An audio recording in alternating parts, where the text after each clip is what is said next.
A not so subtle metaphor about a 13-year-old girl blossoming into womanhood is at the center of the new Disney Pixar movie Turning Red. Let's talk about it.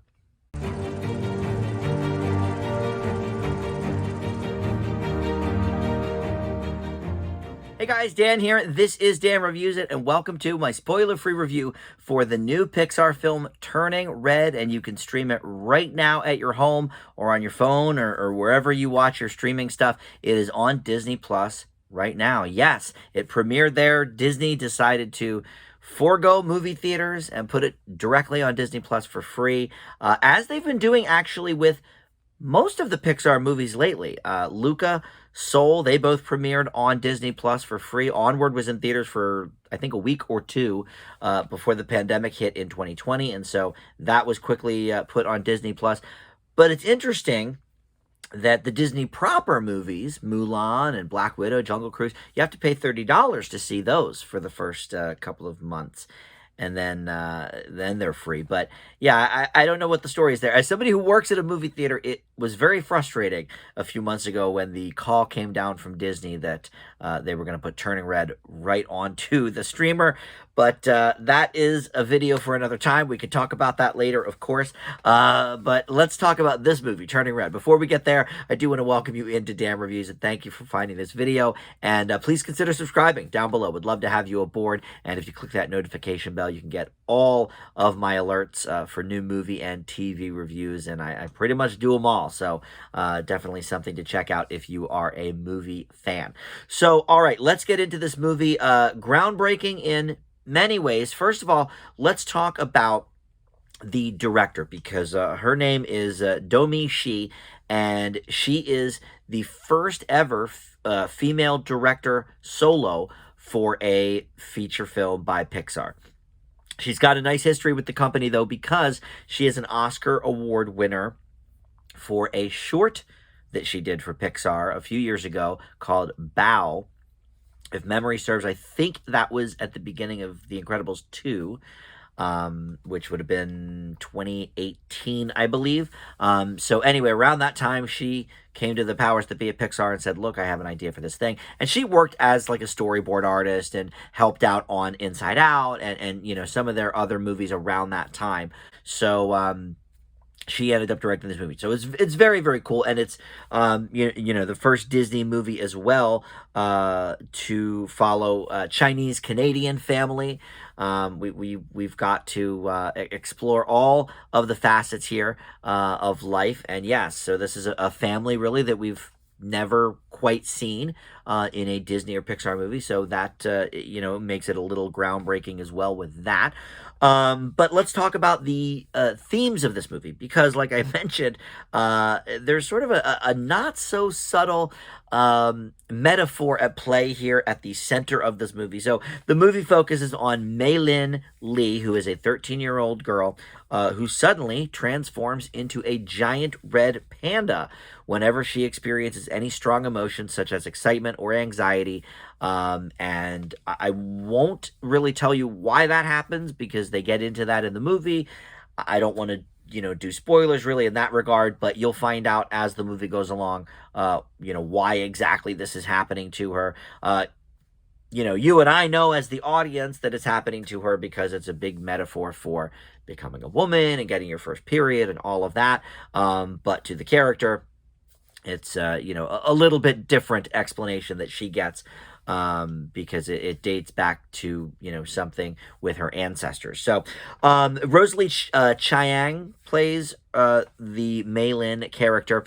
Most of the people in this movie are not, you know, really famous actors, and actually, I think that's kind of cool. Like, I like that we're sort of going away from, and I love, you know, a lot of these movies that have the big name stars, but I feel like we're going a little bit away in some areas from that. Like in Kanto, for example, you know, the lead was Stephanie Beatrice from Brooklyn Nine-Nine, not what you'd call a household name. In fact, John Leguizamo, I can't remember who else necessarily was in it, but John Leguizamo, I think, is the one who, like, probably is the biggest name in that whole movie. And, you know, even going back to, well, Soul, you know, of course, did have Jamie Foxx and Tina Fey in it, but Luca, you know, there weren't a ton of famous people in that. Yeah, Maya Rudolph and, a few minor people. But, I like actually that we're getting some, just voice actors doing their thing. Coco is another good example of that. Not a ton of really famous people in that movie. And I do sort of like that. But we do have Sandra Oh here. Of course, we love her from Grey's Anatomy and Netflix is The Chair and many other things, Sideways. So she plays the mother, the overprotective, overbearing mother, sort of, the classic Asian stereotype, really, with, sort of pushing the kids to do the best and all of this kind of thing. So couple of sort of plot things that are going on. So they are in Toronto. Canada plays a little bit of a part in this movie, not much, but there's some Canadian influence. And then it also takes place in 2002. And to be honest, I'm not quite sure why. The only thing I can think of is that maybe they wanted to do it in a time that was sort of before YouTube and everybody having cameras on their phones and everything. So it's a little more, like when she comes out and is the panda and people start realizing it. Obviously, if that was happening today, it would be all over YouTube and all over the internet. And so maybe they wanted to do something a little more, right kind of before the curve on that. So we didn't have that going on. Maybe, right? But other than that, I don't know why it's in 2002. It doesn't really make a difference, I don't think, but perhaps in that regard. The other thing that's a bit striking, and this sort of goes in line actually with Disney's Encanto from the fall, this is mainly a women's story, and not just, I'm not saying, because of, the change, not because of the period stuff, but almost the entire cast really is women. So not only do you have Domi Shi directing, but mostly women in the cast. Mei Li's father is a man, and there's a kid at school who's a boy, and he has a minor part. And then there's these boy banders that the plot actually revolves a surprising amount around. And one of those is voiced by Phineas O'Connell, Billie Eilish's brother. But for the most part, this is, a story for women, but I think for everybody, right? Because Pixar does that best. They make their stories universal, even if it's about something kind of specific to one gender, right? So let's talk about that a little bit, because I think this movie is getting a little bit of flack, and maybe more than a little bit, about the subject matter, because this is, I would say, one of the more mature Pixar entries. However, I think that means really only in the respect of talking about puberty, talking about changes in people's bodies and stuff. I don't know. I mean, certainly we've had mature themes in Pixar movies before. WALL-E comes to mind. Up certainly comes to mind. And Inside Out is all about, teenagers evolving in their brains, sort of thinking different things and disobeying their parents. And so I didn't necessarily mind that we were talking about periods. However, I think it's really quite in your face about it. Like, there's one scene where Mei Lin's mom goes to the school with her tampons because she forgot them. She starts waving them around and says, "Oh, you forgot your pads." And look, I know that goes over little kids' heads, but somebody who is 6, or 7 might start asking questions and be like, what are they talking about? What is pads? And I don't know if parents aren't ready to quite talk about those types of things yet with their kids. I see both sides of it. For me, my nephews are 10 and 16 that I watched it with. So, I'm not sure if the 10-year-old completely understood all of the metaphors and stuff. 16-year-old certainly did. But, he didn't ask any questions either. He wasn't, I don't think, confused by anything. Or maybe, he just was like, well, whatever. They're the folks are laughing at something again, Because this is, I will talk about this as an aside, this is probably the funniest Pixar movie we've gotten in years. Probably since Inside Out, actually. And that doesn't mean it's necessarily the best, because I would say, Soul is right up there in terms of the recent ones. But Soul was not nearly as funny as this. I laughed a lot in this. However, I know I'm all over the place in this video, but there's so much to talk about with this movie. So I would say that even though it is, one of the funnier Pixar movies we've got as of late, I really do have some issues with it that have almost nothing to do with, the whole puberty thing and the body's changing. Although I do think it's way too kind of heavy-handed and obvious in this movie. Turning red, you're a giant red panda, like it's a little on the nose. Whereas, Inside Out was a bit more subtle, and, some of these other movies that they've done with more mature themes, obviously Soul was pretty mature in the whole afterlife thing.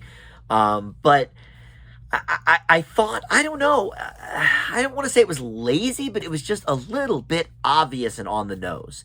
And I'm used to something a little bit more subtle with Pixar. But other than that, I found the main character to be quite annoying. And, look, I understand that teenage girls do act like this sometimes. In fact, my 16-year-old nephew, at one point, when all the girls were screaming about the boy band, I just turned to him and I was like, "This is teenage girls." And he's like, "Yeah, I see it every day, dude. I know." Just kind of rolling his eyes, and we sort of laughed about it. So it doesn't necessarily maybe make her an inaccurate character.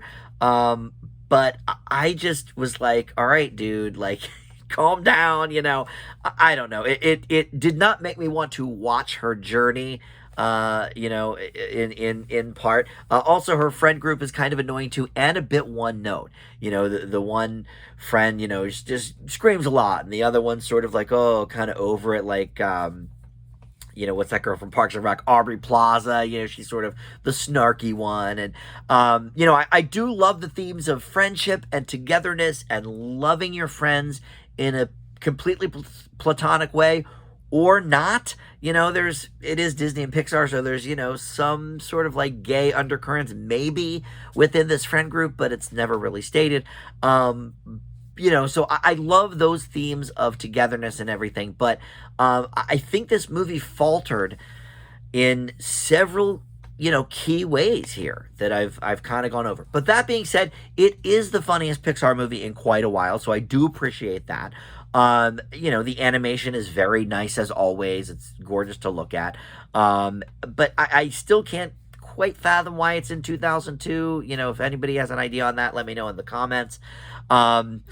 I personally think Pixar is on a little bit of a downtrend right now. Soul was wonderful, but I know people liked Onward. I did not care for it that much. I mean, look, when I say don't care for it that much, it's still a Pixar movie, so the only negative grade I've ever given for Pixar is Cars 2. And Cars 3 is the only one that even came close to like an average grade.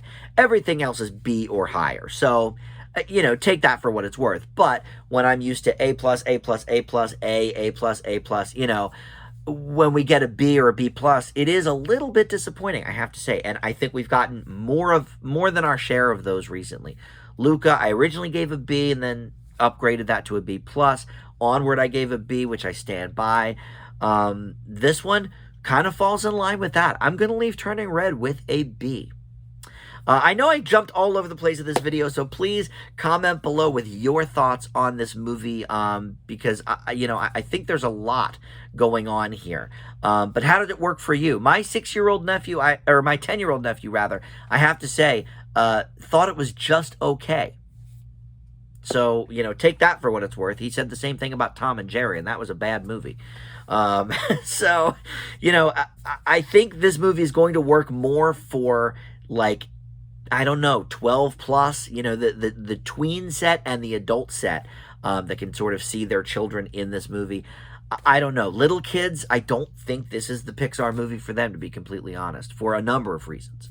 But all right, that will do it. Thank you so much for watching. We'll see you next time. Bye.